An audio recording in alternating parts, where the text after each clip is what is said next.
কৰি আছে আমাৰ মাজত কেনেকৈ ইউনাইট হ'ব পাৰে তাৰ কাৰণে আলোচনা চলি আছে আসল উদ্দেশ্য এতিয়া BTR অঞ্চলখন আগুৱাই নিব লাগে চাওক UPPL আৰু BPF দল একেলগ হৈ ইলেকশ্যন খেলিলে বা তেওঁলোক একেলগে হ'লে মই ভাবোঁ ই এটা পজিটিভ কথা ই এটা ইতিবাচক দিশ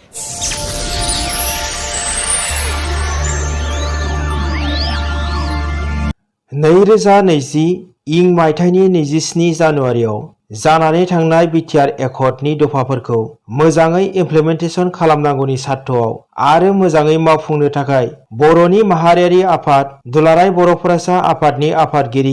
दिपेन बर'आ राजखान्थि हान्जायाव थानाय बर' दैदेनगिरिफोरखौ खौसे जानो थाखाय खावलायदों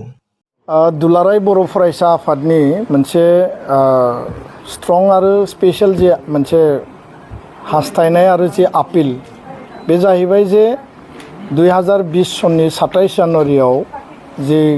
बर' गोजोन गोरोबथा BTR जे एकर्ड जादोंमोन NDBनि मोनब्रै आफाद आरो लोगोसेनो दुलाराय बर' फरायसा आफाद आरो UPPO भारत सरकार आसाम सरकार जे मोनसे नेशनेल कमिटमेन्ट बे स्टेटनि कमिटमेन्ट आरो बे एकर्डनि उनाव एकर्डआव जिखिनि जोङो दफा मोनबाय बेखौ मावफुंनांगौनि गासैयाबो मोनसे सल रेसपन्सिबिलिटि दङ आरो बे रेसपन्सिबिलिटिखौ नोजोर बोनानै दुलाराय बर' फरायसा आफादा BTRनि रायजो राजाफ्रा बर' हारिनि आफाद आरो गौथुम बा बयबो जेब्लाबो मोनसे मिजिं आरो आसा लानानै हाबा मावबोदों आरो हाबा मावलांदों दा बाथ्राया जाहैबाय जे 2020नि एकर्डनि उनाव BTC जि मोनसे इलेक्शन जानानै थांबाय आरो बे इलेक्शननि उनाव UPPL आरो BJPनि मोनसे जॉइंट मोनसे एलायन्सनि मोनसे सरकार दा आथिखालाव सोलिगासिनो दङ दा बे समाव एकर्डनि दफा मावफुंनो थाखाय BTRनि रायजो राजाफ्रा मोनसे मेन्डेट होदों आरो बे एलायन्सनि मोनसे सरकार बे सोलिदों दा दुलाराय बर' फरायसा आफादा दिनै फिन खेबसेबाव जोङो रिटारेट खालामो जोङो फिन खेबसेबाव गोसोखांहोफिनदों जे BTRआव आथिखालाव UPPL BJPनि जे सरकार दङ आरो अपोजिशन हिसाबै BPF हान्जानि जायफोर MCLA दङ गासै 40 जन इलेक्टेड MCLA रुलिं आरो अपोजिशननि सा 6 बेयाव नमिनेटेड MCLA दङ बयहाबो रेसपन्सिबिलिटि दङ बयहाबो दायित्व दङ बाथ्राया जाहैबाय जे 2003नि BTC एकर्डनि उनाव 2005आव इलेक्शन जादों आरो बे इलेक्शननि उनाव संग्रामी नेता दैदेनगिरिफ्रानो सरकारखौ सालायफैदों सेम पेटार्नाव 2020नि एकर्डनि उनाव 2020आव जानाय BTR इलेक्शनाव UPPL जाय बिथांमोना संग्रामी दैदेनगिरिमोन बिथांमोनानो दिनै बे सरकाराव रुलिंआव माने लिडारशिपखौ लानानै सामलायगासिनो दङ BJPजों एलायन्स दा दुलाराय बर' फरायसा आफादा जिहेतु एकर्ड इमप्लिमेन्टेशना मोनसे पलिटिकेल पार्ट एकर्ड इमप्लिमेन्टेशना गभर्नमेन्ट टु गभर्नमेन्ट मोनसे पार्ट BTR काउन्सिल आसाम सरकार भारत सरकार बे ट्राइ जंक्शन मोनसे जिहेतु पार्ट आरो फारसेथिं दुलाराय बर' फरायसा आफाद UPPOआ सिगनेटरि स्टेक हल्डार हिसाबै जोङो बेखौ आपिल आरो दाबि होलांबाय थागोन दा बेखायनो जोंनि जि लुबैनाय आरो हास्थायनाया जाहैबाय 46 जि MCLA दङ चिफ डेपुटि चिफ स्पिकार आरो EM MCLA गासैखौबो लाफानानै बिस्रा बयहाबो बिबान दङ जे एकर्डखौ मावफुंनायाव मोनसे गारां आरो मोनसे लामायाव फैनानै बिसोर बयबो खामानि मावनांगौ अकल राजखान्थिनि थाखाय राजखान्थि खालामनायखौ जों मालाबाबो लुबैया आरो नैबे 5 बोसोरनि मेन्डेटआनो BTR बासिनि मेन्डेटआनो जाबाय एकर्ड इमप्लिमेन्टेशननि मेन्डेट शान्ति गायसननायनि मेन्डेट आरो रायजो राजानि जि हप्स एन्ड एसपिरेशन जि गांनाय उखैनाय आरो बिथांमोननि जि सिमांमोन बे जौगानायनि थाखाय गोरिब गुन्द्रानि जिखिनि जौगानायनि थाखाय बे जौगानायनि खामानिखौ बयबो मावनांगौ आरो बे बेलायाव आङो सानो जे रिजनेल जायफोर फर्सेस दङ UPPL जागोन BPF जागोन एलायन्सनि पार्टनार हिसाबै राष्ट्रीय दल दङ BJP जाय जिरि थाया मानो बिथांमोना गासिबो BTRनि बासिन्दा BTRनि समस्तिनिफ्रायनो देरहानानै फैदों बयहाबो एकर्डनि सायाव ट्रास्ट आरो बिसासा थानांगौ एकर्डनि सायाव बयहाबो मोनसे अनसायनाय आरो हाबा मावनाया थानांगौ दा बेखायनो अपोजिशनाव दङब्लाबो BPFनि MCLA बिथांमोनाबो संग्रामी नेता जातीय सत्ता जातीय संग्रामजों फैनाय आरो दिनै बिथांमोना मोनसे आन्चलिक दल 2003 नि उनाव 2005 आव दानानै आन्चलिक राजनीतिक दलखौ सामलायदों UPPL आव जायफोर दङ बिथांमोनाबो दिनै जातीय सत्ता जातीय आन्दोलन आरो संग्रामनि गेजेरजों फैनाय आरो बे हिसाबैनो बिथांमोनाबो मोनसे हानजा आन्चलिक हानजा माने रिजनेल पार्टी दानानै दिनै सरकाराव दङ आरो BJP नि जायफोर जोंनि ओनसोलनिफ्राय दिनै MCLA दङ बिथांमोनाबो बे आन्दोलनखौ 30-35 बोसोराव नुबोदों बे आन्दोलनखौ बुजिबोदों दा बेखायनो बर' हारिनि माने फार्स्ट एन्ड फरमस्ट लुबैनाया जाहैबाय बा BTR ओनसोलनि रायजो राजानि लुबैनाया जाहैबाय जे शान्ति एकर्ड इमप्लिमेन्टेशना टाइम बाउन्ड आरो स्पिडि जानांगौ भारत सरकार आसाम सरकारखौ जेसेबां लेभेलाव नारसिननानै सरकार तो सरकार हाबा मावनांगौ आरो रायजो राजा गोरिब गुन्द्रानि जौगानायनि थाखाय हाबा मावनांगौ बिनि थाखायनो मोनसे इउनाइटेड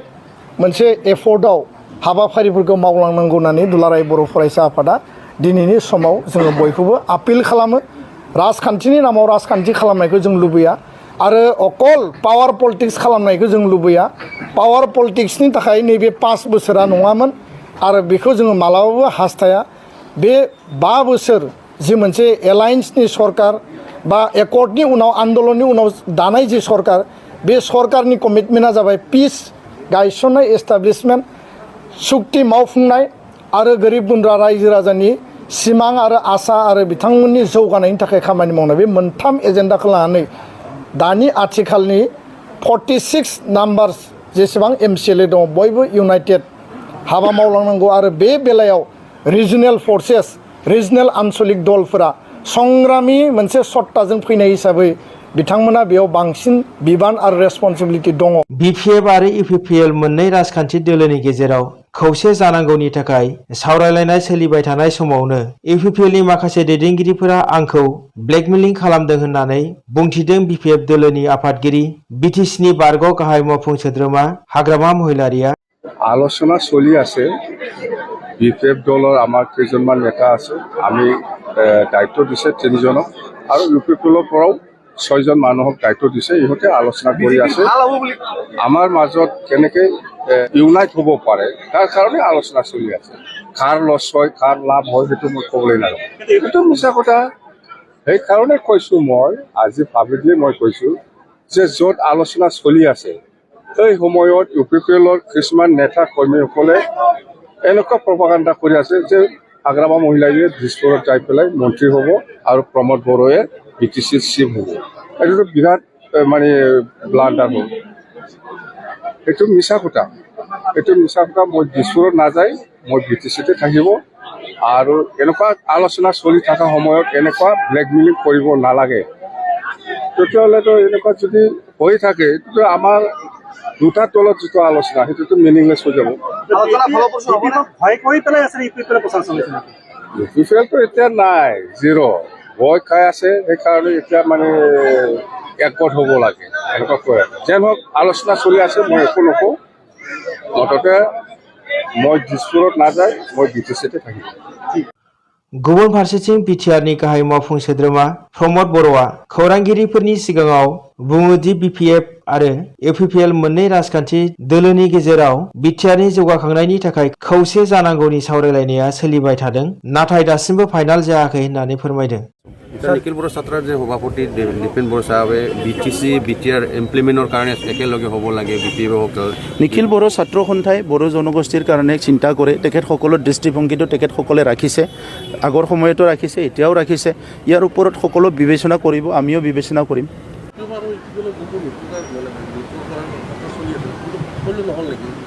চাওক কোনো এটা এনেকুৱা টাৰ্গেট লৈ অহাকালিৰ ভিতৰত মৃত্যু হ'ব লাগে পৰহিৰ ভিতৰত হ'ব লাগে এনেকুৱা টাৰ্গেট লৈ কথা বাৰ্তা চলা নাই এটা পৰিৱেশ হৈছে সেই পৰিৱেশত তেখেতসকলৰ কোনোবা মানুহে অনুভৱ কৰিছে আমাৰ কোনোবা অনুভৱ কৰিছে অঞ্চলটো শান্তিত থাকিব লাগে তেনেকুৱা আলোচনাবিলাক আৰম্ভ হয় এইটো কোনো টাৰ্গেট লৈ আজিও হ'ব লাগে কালিও হ'ব লাগে ইয়াৰ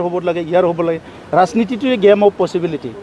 এইটো কলাৰ লগতো হ'ব পাৰে, বগাৰ লগতো, ৰঙাৰ লগতো হ'ব পাৰে, হালধিয়াৰ লগতো হ'ব পাৰে, এইটো কোনো ক'ব নোৱাৰে। एबसुनि आफादगिरि दिपेन बर'नि खावलायनाय बायदि BPF आरो UPPL बे मोननै राजखान्थि दोलोनि दैदेनगिरिफोरनि गेजेराव ज' जानो थाखाय सावरायलायनायनि बागै आसामनि गिबि मन्थ्रि डक्टर हेमन्त बिश्व शर्माया खौरांगिरिफोरनि सिगाङाव बुङो दि BPF आरो UPPL मोननै राजखान्थि हान्जाजों ज' जानानै भट गेलेयोब्ला बियो मोनसे पजिटिभ खोथा, जारिमिनारि आरो BJPआ जेब्लाबो वेलकाम खालामगोन होननानै बुंदों।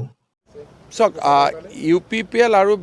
BPF দল একেলগ হৈ ইলেকশ্যন খেলিলে বা তেওঁলোক একেলগে হ'লে মই ভাবোঁ ই এটা পজিটিভ কথা, ই এটা ইতিবাচক দিশ